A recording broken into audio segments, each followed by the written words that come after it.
fast twitch muscle fibers. Don't forget about it. Even if you're doing a marathon, you better believe it.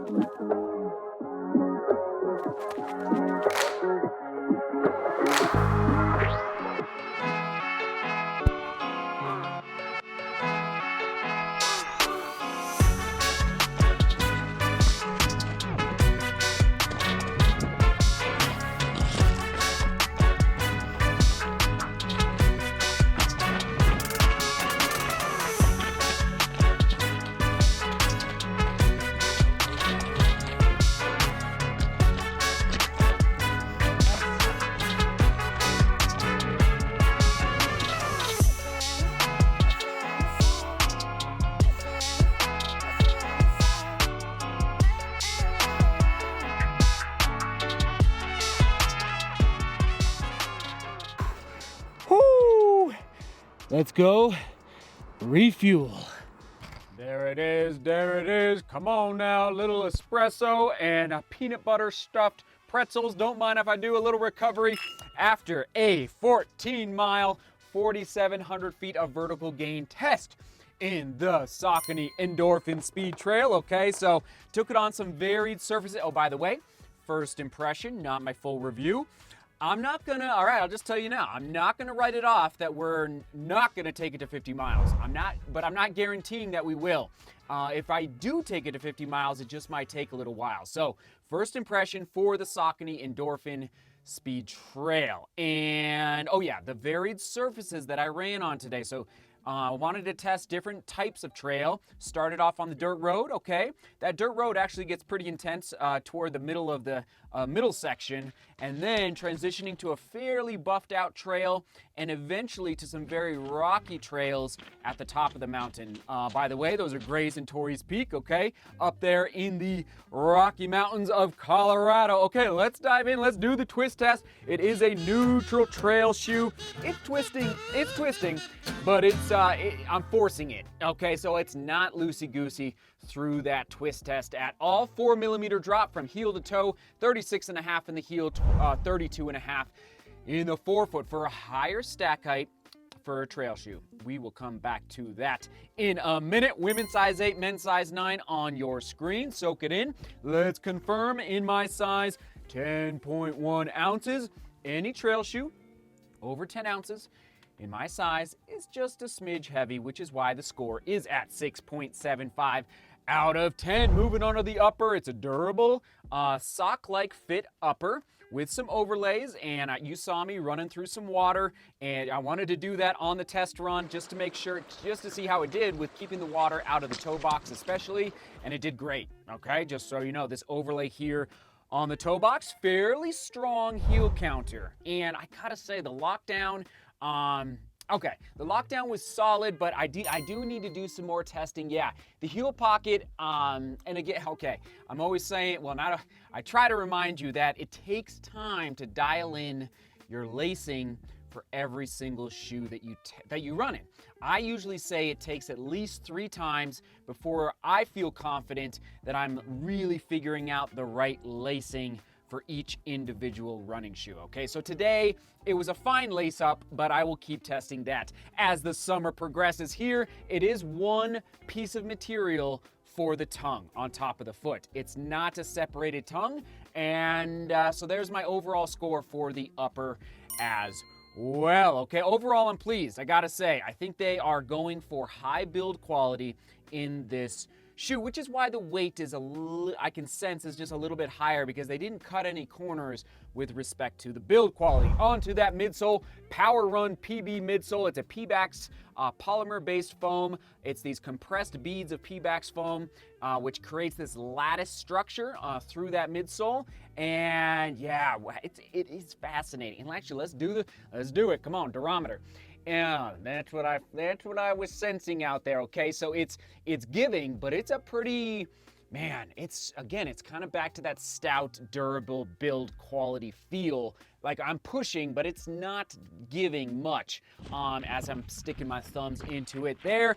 And yes, my ride and energy return looking at 6 out of 10. And also, just so you know, through that midsole, there is no rock plate in that midsole. Okay, just so you know. And onto that overall score, looking at 5.5 out of 10. And I will explain why the midsole scores are so low for the shoe here in a minute when I talk about the drawback. Onto that outsole, we're looking at Power Track outsole.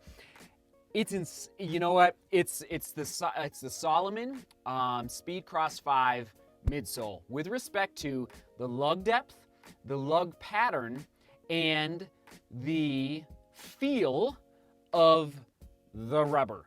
Okay, it's so reminiscent, and it's not out here. It's so reminiscent of the Salomon Speedcross 5. It's kind of crazy.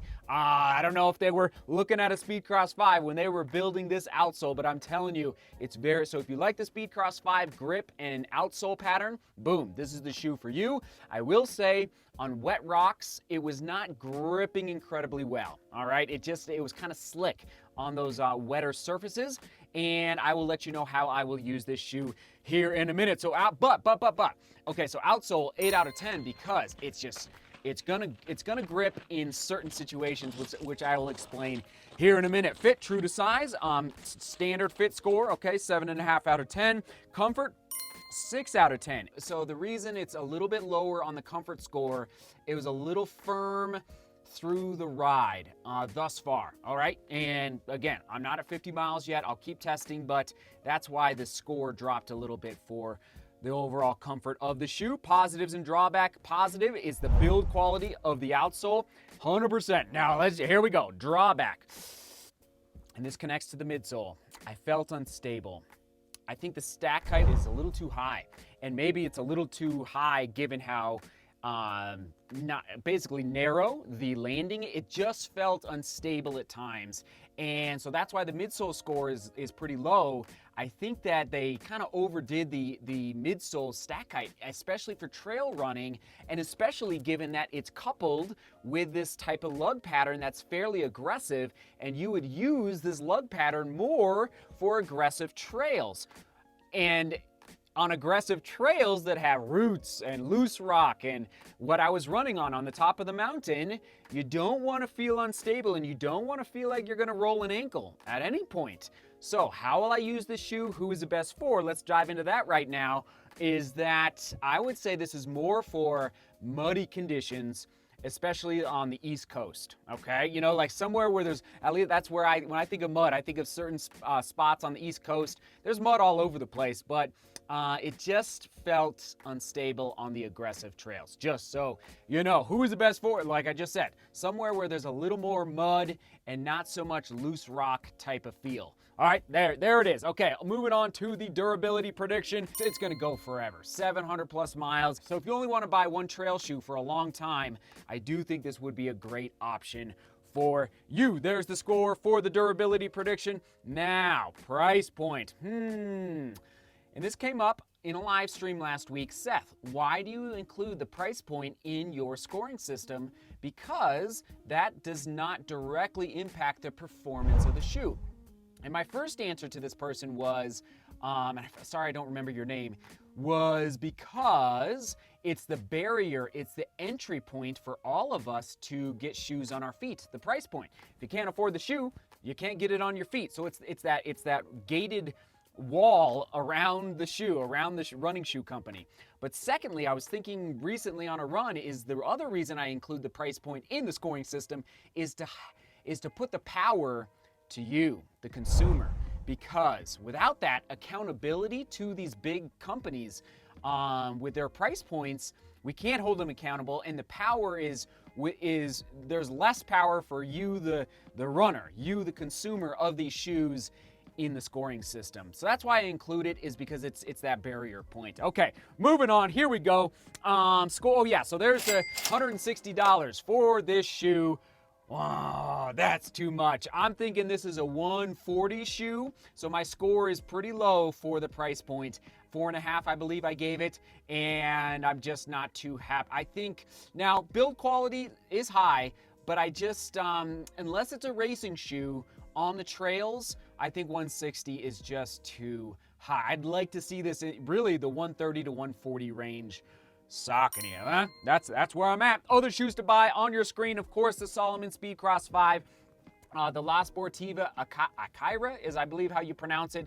The Ultra Olympus, but given it is a zero drop shoe, of course, keep that in mind. And then the Nike Pegasus Trail 2 or 3, which I'm testing out the 3 right now. Saucony Endorphin Speed Trail shoe quick specs on your screen. Soak it in one more time. 4mm drop. All right, durable upper build, sock-like fit. That power track with 4.5mm lug depth. Very yeah, just nice and aggressive lug depth there.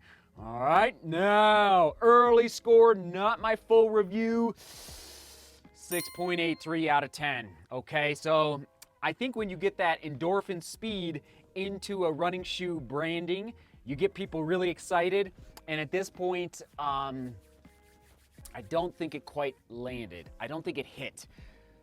And it's their first stab at this shoe, okay? It's a first iteration, so I don't know what they're gonna have to do, at least in my opinion. It's just my opinion, but I think they're trying, and it's good, but I don't know if it's quite there yet. So that's where I'm at, Saucony, 6.83 out of 10. Okay, here we go. Comment of the day, getting pulled from the Saucony Endorphin Speed Trail test vlog. In case you missed it, upper right-hand corner, epic vlog up in the mountains. Shout out to Ben James. He says, we, DGR, are howling back with you, Seth. Thank you for being such a positive soul and constantly bringing the motivation every day. I'm trying, Ben.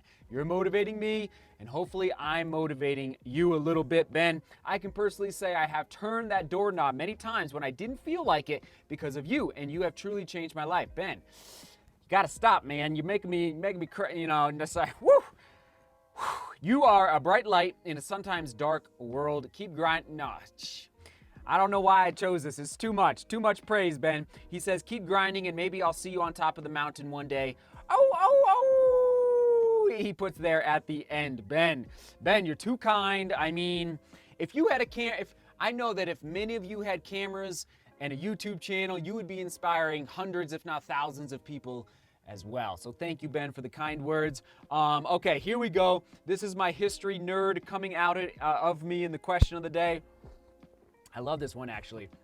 What ancient civilization would you go visit and experience if you could? Okay? What ancient civilization would you go visit and experience if you could? Like a time travel.